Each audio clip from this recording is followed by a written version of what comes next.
Power एक ऐसा word है जिसे सदियों से गलत समझा जा रहा है। पावर कोई पोस्ट, कुर्सी या सिंहासन का होना नहीं है, बल्कि पावर की एक बहुत सी सिंपल सी डेफिनेशन है।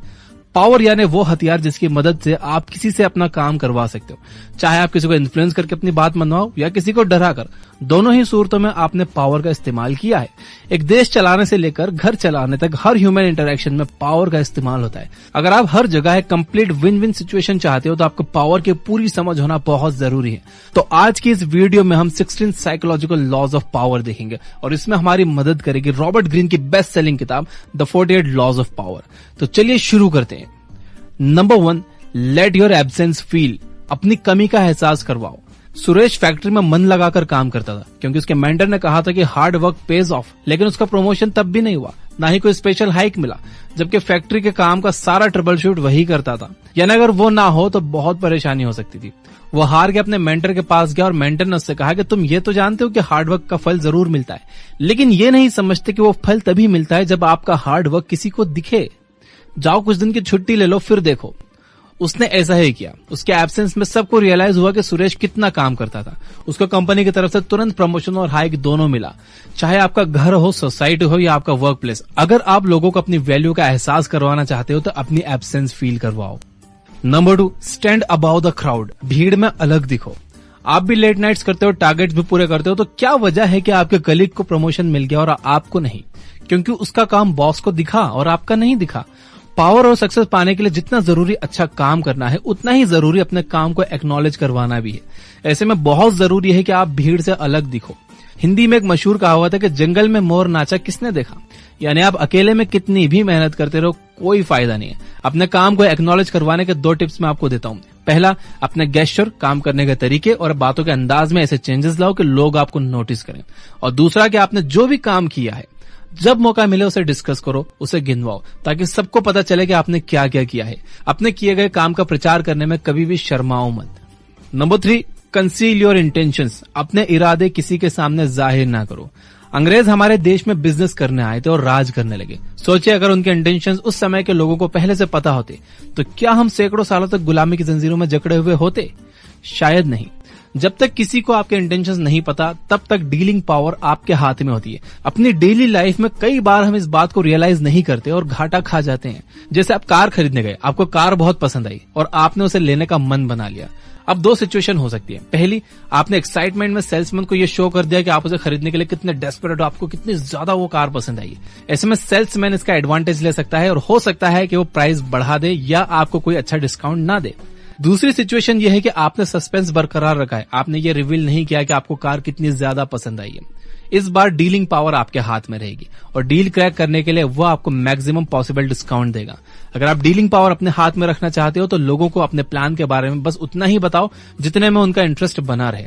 अपने रियल इंटेंशन को कभी भी किसी के सामने जाहिर मत करो। जब सामने वाले को पता ही नहीं होगा कि आप क्या करने वाले हो तो वो अपने लिए डिफेंस प्रिपेयर कर ही नहीं पाएगा। लड़ाई हो या मार्केट हो या खेल, ओपोनेंट को सरप्राइज करके जीतना आसान हो जाता है और मजा भी आता है। Number 4, mind your words, always say less than necessary. Year 1825 में जार निकोलस फर्स्ट रूस के नए रूलर बने। उनके गद्दी पर बैठते ही देश में विद्रोह भड़क गया और लोग गवर्नमेंट की पॉलिसीज के खिलाफ हो गए। उस समय के प्रोमिनेंट लीडर और इंटरनेशनली अक्लाइम पोएट कोंद्रात्यव रिलेव को सैनिकों ने पकड़ लिया और उन्हें फांसी की सजा सुनाई गई। जैसे ही उन्हें लटकाया गया, रस्सी टूट गई और कोंद्रात्यव रिलेव जमीन पर गिर गए। उन दिनों ऐसे इंसिडेंट्स को ईश्वर की मर्जी समझकर अपराधी को माफ कर दिया जाता था। जैसे ही रस्सी टूटी, रिलेव भीड़ की तरफ भागे और उन्होंने कहा कि देखा हमारा देश कितना पिछड़ा है, रशियंस एक ढंग की रस्सी तक नहीं बना सकते। जब यह बात जार निकोलस को पता चली तो उन्होंने उसके माफीनामे के आदेश को फाड़ दिया और अगले दिन ठीक उसी समय उसे दोबारा फांसी लगाई गई और इस बार रस्सी नहीं टूटी। तो देखा आपने कैसे बड़बोलापन किसी की जान तक ले सकता है। उस टाइम अगर रिलेव चुप रह जाता तो उसे माफ कर दिया जाता और वो बाहर निकलकर दोबारा अपने मूवमेंट को आगे बढ़ा सकता था। आमतौर पर हम सबके साथ ऐसा होता है। भावनाओं में बहकर कभी खुशी में तो कभी गम में हम कई ऐसी बातें कह जाते हैं जिससे हमें आगे जाकर प्रॉब्लम्स फेस करना पड़ती हैं। इसके अलावा आप जितना कम बोलोगे, आपके वर्ड्स की कीमत उतनी ज्यादा बढ़ेगी। कई लोग बातों बातों में कुछ सीक्रेट रिवील कर देते हैं या ऐसे कमिटमेंट्स कर देते हैं जिन्हें वो पूरा नहीं कर सकते और बाद में पछताते हैं। इसलिए जब जरूरत हो तभी बोलो और सोच समझ कर बोलो, ताकि आपकी एक एक बात में वजन हो, तभी लोग आपको सीरियसली लेंगे। नंबर 6, एक्शन से जीतो, आर्गुमेंट से नहीं। जूलियस सीजर 14 ने अपने इंजीनियर को बुलाया और कहा कि वो अपने नेवी में नई शिप इंट्रोड्यूस करवाना चाहते हैं। साथ ही उन्होंने इस शिप से जुड़ी अपनी एक्सपेक्टेशंस भी उसे बताई। इंजीनियर को उनकी एक्सपेक्टेशंस अनरियलिस्टिक लगी और वो उनसे आर्गुमेंट करने लगा। घंटों चले आर्गुमेंट के बाद राजा इतने गुस्से में आ गया कि इंजीनियर को 1 साल की कैद की सजा सुना दी। कितना अच्छा होता अगर वो सीधे काम पर लग जाता और अपने एक्शंस के जरिए अपनी बात प्रेजेंट करता। आप चाहो तो किसी भी बात पर घंटों आर्गुमेंट कर सकते हो या फिर सीधे अपने एक्शन से अपना पॉइंट प्रूव कर सकते हो। आर्गुमेंट में जीत हासिल करके हो सकता है कि आपके दिल को तसल्ली मिल जाए, पर असल में आर्गुमेंट जीतने से किसी को कुछ हासिल नहीं होता। उल्टा इससे आपके रिश्ते और रेपुटेशन खराब होते हैं। तो फैसला आपका है, आर्गुमेंट में पढ़कर सब कुछ खोना चाहते हो या इसे अवॉइड करके अपने एक्शन से अपना पॉइंट प्रूव करना चाहते हो। नंबर 6, दोस्तों से ज्यादा दुश्मनों पर भरोसा रखो। इतिहास गवाह है कि हर बार पीठ में छुरा अपनों ने ही मारा है। वो इंसान जिस पर हम आंखें बंद करके भरोसा करते हैं, एक दिन वही हमारे डाउनफॉल का कारण बनता है। इसलिए रॉबर्ट ग्रीन कहते हैं कि जब बात किसी रिस्पॉन्सिबिलिटी की आए तो दोस्तों से ज्यादा अनजान या आपके पुराने दुश्मन रह चुके लोगों को देने में समझदारी है। ऐसा क्यों? क्योंकि जैसे ही आप किसी पर भरोसा करते हो तो आप उसे अपने सीक्रेट्स बता देते हो और उसे आपकी वीकनेस पता चल जाती है। तो ये तो जग जाहिर है कि कंपटीशन, लालच और जलन दोस्तों और रिश्तेदारों के बीच सबसे ज्यादा होती है। इसलिए दोस्तों के साथ डील करने से आपके धोखा खाने के चांसेस बढ़ जाते हैं। वहीं जब हम किसी अनजान या अपने पुराने दुश्मन को काम देते हैं तो हमारी नजर उसके हर कदम पर रहती है और उसे भी ये बात बखूबी पता होती है कि हमारा भरोसा पाने के लिए उन्हें काफी मेहनत करना पड़ेगी। इसलिए वो काफी अच्छा काम करते हैं। कई लोग शायद इस बात से सहमत ना हो और कहें कि क्या इंसान किसी पर भरोसा ना करे, लेकिन जो सच है वो सच है। ह्यूमन साइकोलॉजी ऐसी ही है। वो कहते हैं ना कि हमें तो अपनों ने लूटा, गैरों में कहां दम था। Number 7, never outshine your master. आपको क्या लगता है अगर बीच मीटिंग में आपने अपने बॉस के ब्लूप्रिंट पर एक जेन्युइन डाउट निकालकर अपनी काबिलियत साबित की तो आपका बॉस आपको अगली प्रमोशन के लिए रिकमेंड करेगा? जी नहीं, वो आपकी गलती ढूंढकर आपको रिप्लेस करने का मौका ढूंढेगा, क्योंकि आपने उसे यह एहसास दिला दिया कि शायद आप उससे ज्यादा काबिल हो और आप उसके लिए खतरा बन सकते हो या उसकी इंसल्ट कर सकते हो। इसलिए अपने मास्टर से आगे निकलने की कोशिश कभी ना करो। अगर आप ऑर्गेनाइजेशनल लैडर के टॉप पर पहुंचना चाहते हो तो आपको उस लैडर की रिस्पेक्ट करनी होगी। अगर कोई आपसे सुपीरियर है तो उसे सुपीरियरिटी का मजा लेने दो, तभी आप फायदे में रहोगे। ये आज की बात नहीं है बल्कि सदियों से यही होता आया है। जो लोग पावर में हैं, अगर आप उनसे आगे निकलना चाहते हो तो उन्हें आपका मास्टर बने रहने दो, ताकि उन्हें लगता रहे कि वो आपसे बेहतर है। एक म्यान में 2 तलवारें नहीं रह सकती, इसलिए आपके मास्टर को तलवार बने रहने दो और आप एक मीठी छुरी की तरह अपना काम निकलवाते रहो। नंबर 8, मदद चाहिए तो म्यूचुअल इंटरेस्ट की बात करो, इमोशंस की नहीं। आप मानो या ना मानो, दुनिया बहुत सेल्फिश है। आपने चाहे किसी का कितना भी अच्छा क्यों न किया हो, लेकिन फिर जब आपको मदद की जरूरत पड़ती है तो लोग ना कह देते हैं। तो जब भी आपको किसी की मदद की जरूरत हो तो ये ना सोचो कि इस पर तो मैंने इतने एहसान किए हैं या ये तो अपना है, मना नहीं करेगा, बल्कि कोई ऐसा पॉइंट उसके सामने रखो जिसमें उसका और आपका दोनों का फायदा हो। तभी आप 100% श्योर हो सकते हो कि आपका काम पूरा होगा और सही होगा। अपनी वेबसाइट के लिए अगर आप अपने आईटी फ्रेंड से हेल्प मांगोगे तो वो तभी हेल्प करेगा जब वो फ्री होगा, लेकिन अगर आप किसी को पे करके वही काम करवाओगे तो आपका काम उसकी प्रायोरिटी होगा। यानी सीधे शब्दों में कहें तो अगर आप अपने काम के बारे में सीरियस हो तो उसे करवाने के लिए म्यूचुअल इंटरेस्ट का सहारा लो, इमोशंस, काइंडनेस या ग्रेटिट्यूड का सहारा मत लो। नंबर 9, खुद पर भरोसा रखो। साइकोलॉजिकल पावर केवल दूसरों के साथ अपने रिलेशन को समझने से नहीं आती, बल्कि आपका खुद के साथ भी एक स्ट्रांग रिलेशन होना चाहिए। मैं अक्सर ऐसे लोगों से मिलता हूं जो इतने कंफ्यूज रहते हैं कि उन्हें खुद नहीं पता होता कि वो क्या चाहते हैं क्या नहीं। बस छोटे छोटे फेलियर से डरकर अपना रास्ता बदलते रहते हैं। खुद के बारे में आपका क्लियर व्यू होना बहुत जरूरी है। आपको पता होना चाहिए कि आप जो करना चाहते हो उसमें मुश्किलें, फेलियर्स और सेटबैक आएंगे, लेकिन आपको क्विट नहीं करना है। आपको बस हर छोटी छोटी जीत को सेलिब्रेट करना है ताकि आपका सेल्फ एस्टीम बढ़े। दुनिया उसी की रिस्पेक्ट करती है जो खुद की रिस्पेक्ट करना जानते हैं। Number 10, infection, avoid the unlucky and the unhappy. English में एक बड़ी पुरानी कहावत है, you could die from someone else's misery, यानी आप किसी और के दुख से मर सकते हो। हमारा इमोशनल सेटअप कुछ ऐसा ही है कि हमारी जैसी संगत होती है हम वैसे ही हो जाते हैं। इमोशनल स्टेट किसी बीमारी की तरह इन्फेक्शियस होता है। आपको लगेगा कि आप बेचारे की मदद कर रहे हो, उसके दुख का साथी बन रहे हो, लेकिन असल में आप खुद के लिए मुसीबत पाल रहे हो। अगर आप किसी ऐसे का साथ चुनते हो जो दुखी है तो उसे खुश करने के चक्कर में आप खुद कब खुश रहना भूल जाओगे, आपको पता भी नहीं चलेगा। अनफॉर्चुनेट लोग मिसफॉर्चून अपने साथ लेकर चलते हैं और वो अपने नेगेटिव वाइब्रेशन से आपको भी अनलकी बना सकते हैं। इसलिए हमेशा अपने आसपास खुश, सेटिस्फाइड और पॉजिटिव लोगों को रखो। नंबर 11, आदमी देखकर व्यवहार करो।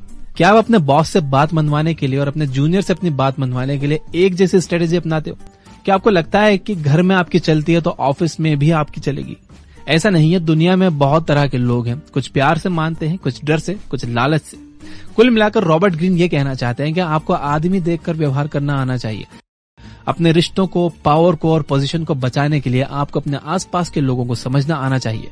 रॉबर्ट ग्रीन खासतौर पर यह बात कहते हैं कि जो लोग फीलिंग्स हर्ट होने पर बदला लेने के लिए मौके ढूंढते रहते हैं, उनसे बचकर रहना चाहिए और अननेसेसरी पंगे नहीं लेना चाहिए। नहीं तो ऐसा करने से आप बिना बात के दुश्मन पाल लोगे, क्योंकि पता नहीं आपकी कौन सी बात कब उसे बुरी लग जाए और ना जाने किस पॉइंट पर आपको वो नुकसान पहुंचा दे। Number 12, play a sucker to catch a sucker. आप कितने स्मार्ट हो? क्या आप इतने स्मार्ट हो कि आप जानबूझकर बेवकूफ बन सको? वो कहते हैं ना कि मुसीबत में गधे को भी बाप बनाना पड़ता है। तो अगर आपका सामना किसी बेवकूफ से पड़ा है लेकिन उसके पास आपका काम निकलवाने की पावर है, तो उसे अपनी स्मार्टनेस दिखाने के बजाय ये समझ न दो कि वो आपसे ज्यादा स्मार्ट है, और देखो आपका काम कैसे स्मूथली हो जाता है। इसी तरह अगर आप अपने कॉम्पिटिटर के सामने इनकॉम्पिटेंट एक्ट करोगे तो वो आपको हल्के में लेने लगेगा। रॉबर्ट ग्रीन कहते हैं कि जैसे ही आपने अपने सामने वाले को यकीन दिला दिया कि वो आपसे ज्यादा स्मार्ट है, वैसे ही आपकी जीत पक्की है। Number 13, calculated value. वैसे तो आपको खर्चे सोच समझ कर करने चाहिए, लेकिन कुछ चीजें इतनी अनमोल होती हैं कि आप अपनी सारी दौलत भी उस पर लुटा दो तो कम है। ऐसी एक चीज है नाम और रेपुटेशन। इतना बड़ा शेयर मार्केट, बड़ी बड़ी कंट्रीज की इकोनॉमी, सब रेपुटेशन का खेल है। अगर आपकी रेपुटेशन अच्छी नहीं है तो आपकी मेहनत और कामयाबी अननोटिस्ड चले जाएगी और कोई आपकी बात नहीं सुनेगा, आप पर भरोसा नहीं करेगा। वहीं अगर आपकी रेपुटेशन है तो लोग खुद ब खुद आपको फॉलो करेंगे। किसी लोकल शॉप की 500 की टी शर्ट भी आपको महंगी लगती है और आप डिस्काउंट ढूंढते हो, वहीं लेविस की टी शर्ट के लिए आप 2000 भी खर्च करने के लिए तैयार हो जाओगे, क्योंकि उस ब्रांड का मार्केट में नाम है। तो पहले अपना नाम बनाओ, पैसे तो खुद ब खुद बन जाएंगे। Number 14, be royal in your own fashion. कहते हैं कि आपको दूसरों के साथ वैसा ही व्यवहार करना चाहिए जैसा आप खुद के लिए चाहते हो। रॉबर्ट ग्रीन इसे एक कदम और आगे लेकर गए। वो कहते हैं कि आप खुद को ऐसा ट्रीट करो जैसा आप चाहते हो कि दूसरे आपको करें। अगर आप रूम में कॉन्फिडेंस के साथ एंटर करोगे तो लोग आपकी गलत बात को भी सही मान लेंगे। वहीं अगर आप सही होते हुए भी नर्वस रहोगे तो लोग आपकी बात सुनने से पहले 100 बार सोचेंगे। इसलिए इस तरह से काम करो जैसे आप कोई किंग या क्वीन हो। आपके हर एक्शन में रॉयल्टी झलकनी चाहिए। ऐसे में जो भी आपसे मिलेगा आपसे उसी अदब के साथ पेश आएगा। आमतौर पर हम सिंपल और डाउन टू अर्थ रहने की बात करते हैं, लेकिन कई बार इस चक्कर में हम इतना झुक जाते हैं कि लोग हमें फॉर ग्रांटेड लेने लगते हैं। ये वीडियो इसलिए अपने आप को सिंपल नहीं बल्कि रॉयल बनाओ। Number 15, avoid stepping in great man shoes. आपका बॉस आपका मेंटर था, ऑफिस में सब उसे मानते थे, उसने कई मुश्किल प्रोजेक्ट सक्सेसफुली हैंडल किए थे। आज फाइनली वो रिटायर हो गया और आपको वो कुर्सी मिल गई जहां आप बरसों से बैठना चाहते थे। लेकिन क्या आपको पता है कि आपके लिए सबसे मुश्किल क्या होगा? आपको हर बात में अपने बॉस से कंपेयर किया जाएगा। खुद को सक्सेसफुल दिखाने के लिए आपको काफी ज्यादा मेहनत करनी होगी, वरना आपको कोई याद नहीं रखेगा। वहीं अगर आप किसी ऐसे इंसान के बाद कुर्सी पर बैठते हो जिसने बहुत से फेलियर का सामना किया, तो आपकी थोड़ी सी भी अचीवमेंट बहुत ज्यादा शाइन करती है। पृथ्वीराज चौहान और महाराणा प्रताप को सभी जानते हैं, लेकिन उनके बच्चों को कौन जानता है? हो सकता है कि वो सब भी एक महान राजा रहे हों, लेकिन उनके पिता एक लेजेंड थे जिनकी कहानियों के पीछे उनके बच्चों की सक्सेस छुप गई। इसलिए अगर आप कम मेहनत में ज्यादा शाइन करना चाहते हो तो हमेशा ऐसे ऑप्शंस चूज करो जहां कंपटीशन कम हो, ताकि आप किसी ग्रेट मैन के शूज में पैर रखने से बच जाओ। नंबर 16, गुस्से को खुद पर हावी मत होने दो, इसका इस्तेमाल करो। किसी को कमजोर करने का सबसे आसान तरीका पता है आपको? उसे गुस्सा दिलाना। गुस्से में अक्सर इंसान अपने सोचने समझने की ताकत खो देता है, उसके एक्शंस इंपल्सिव हो जाते हैं। अगर आपको छोटी छोटी बातों पर गुस्सा आता है तो आपको लाइफ में इसका काफी खामियाजा भुगतना पड़ सकता है। अगर किसी ने भी ये अंदाजा लगा लिया, उसे ये पता चल गया कि आपको किन बातों पर गुस्सा आता है, तो बड़ी आसानी से वो आपकी नब्ज पकड़ लेंगे और आपको गुस्सा दिलाकर आपका ध्यान भटका देंगे, आपको कमजोर कर देंगे। इसलिए गुस्से जैसे स्ट्रांग इमोशन को अपने सक्सेस के रास्ते में मत आने दो। अगर किसी ने आपके साथ कुछ बुरा किया हो तो भी गुस्सा जाहिर करने की जगह शांति से काम लो और समय आने पर उसे अपने तरीके से जवाब दो। तो दोस्तों, ये तो साइकोलॉजिकल पावर पाने के 16 ऐसे लॉज जिनसे हर सिचुएशन में जीत आपकी होगी। इनमें से कई शायद आपको थोड़े अजीब और ब्रूटल लगे, लेकिन सच यही है। चाहे आप एक अच्छा बदलाव लाना चाहते हो या बुरा, उसके लिए जरूरी है कि पावर आपके हाथ में हो। आप दुनिया की मदद तभी कर सकते हो जब आप खुद की मदद करने के काबिल हो। इसलिए पहले पावर को अपने हाथ में लो, फिर दूसरों का भला करने की सोचो। वीडियो बनाने में बहुत मेहनत की, तो इसे प्लीज लाइक जरूर करना। सब्सक्राइब नहीं किया तो सब्सक्राइब कर लेना, घंटी वंटी नहीं दबाई हो तो दबा देना। मैं आपको एक बायोग्राफी सजेस्ट करना चाहता हूँ, beyond the last blue mountain by RM Lala. 1.5 घंटे की ये बायोग्राफी आप ये बुक ऐप पर सुन सकते हो। इसमें आप देखोगे कि JRD टाटा कैसे लोगों से मिलते थे, वो कैसे अपना काम करवाते थे, कैसे उनकी जिंदगी थी। जे.आर.डी. टाटा समाज के ऐसे जिम्मेदार और जागरूक नागरिक थे जिन्होंने बिना किसी निजी स्वार्थ के हमेशा समाज का भला सोचा और उसके लिए उन्होंने अपनी भरपूर कोशिशें जारी रखी। इस महान हस्ती ने हमेशा पूरी दुनिया को इंस्पायर किया है। उन्होंने अपने विजन, नॉलेज, कड़ी मेहनत और हौसले से भारत में इंडस्ट्रीज के डेवलपमेंट में बहुत बड़ा कंट्रीब्यूशन दिया और देश को बहुत सी फील्ड में आत्मनिर्भर बनाने के गौरवशाली इतिहास में उनका बहुत बड़ा हाथ रहा है। ऐसे महान लोगों के बारे में हर भारतवासी को जरूर जानना चाहिए और देश के लिए किए गए उनके शानदार और यादगार कामों पर गर्व करना चाहिए।